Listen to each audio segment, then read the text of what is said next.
What is symbol of love? మన భారతదేశంలో symbol of love అంటే ఒకటి హార్ట్ మార్కు, రెండోది తాజ్‌మహల్. కాసేపు హార్ట్ మార్క్ పక్కన పెడితే తాజ్‌మహల్. తాజ్‌మహల్ నిజంగా సింబల్ ఆఫ్ లవ్వా?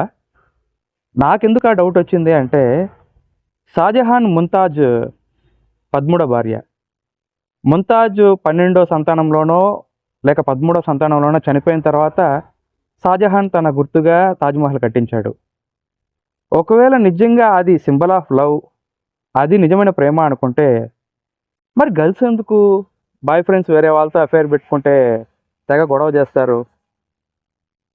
'అర్జున్ రెడ్డి' సినిమా చాలా మందికి ఇష్టం. కానీ అలా ఇంకొకరితో అఫైర్ పెట్టుకుంటే మాత్రం చాలా మందికి కష్టం. మరి 'అర్జున్ రెడ్డి' నిజమైన లవరా? Just asking. మీకేమనిపిస్తుందో కామెంట్‌లో పెట్టండి.